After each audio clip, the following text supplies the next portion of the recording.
Hello everyone, this is Mansi from evidyati.in. Let's start question number 4, exercise 1.3. So, इस question में आपके पास कुछ fill in the blanks हैं. So, you have to fill in the blanks to make the following statements true.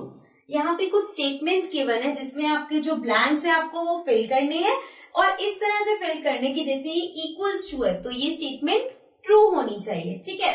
So, first है हमारे पास -5 plus -8 is equals to -8 plus dash. अब इसमें हम वो प्रॉपर्टीज यूज करेंगे जो हमने सीखी है. लाइक हमारे पास क्यूमुलेटिव प्रॉपर्टी में होता है a plus B equals to B plus A. So अगर ये a है ये b है, यहाँ पे इसने b को पहले लिखा, सो मीन्स दूसरा कौन सा होगा a जो कि है -5, right. So now second one है -53 प्लस डैश इक्वल्स टू -53.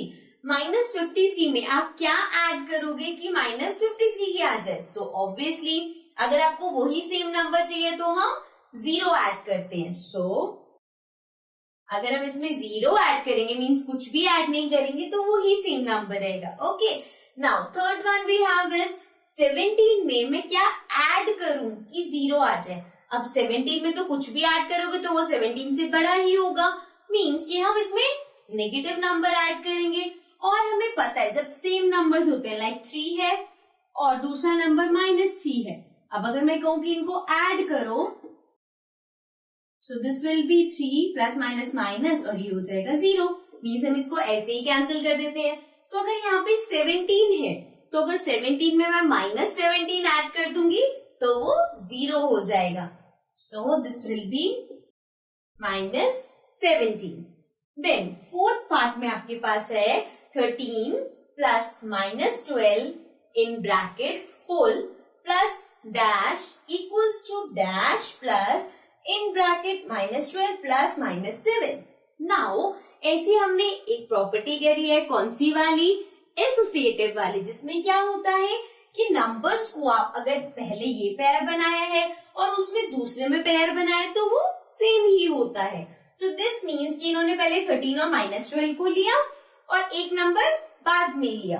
अब इसमें ये नंबर नहीं पता, यहाँ पे -12 है. अब नंबर्स देखते हैं, -12 यहाँ भी है, यहाँ भी है, 13 यहाँ नहीं है और -7 यहाँ नहीं है. सो ये -7 होगा यहाँ पे और ये जो 13 है वो होगा यहाँ पे. सो एसोसिएटिव प्रॉपर्टी के अकॉर्डिंग पहले अगर आप ये दो पेयर ले रहे हो उसमें ये ऐड कर रहे हो तो this will be equal to कि पहले वाला छोड़ दो और बाद वाला पेयर ले लो, ठीक है.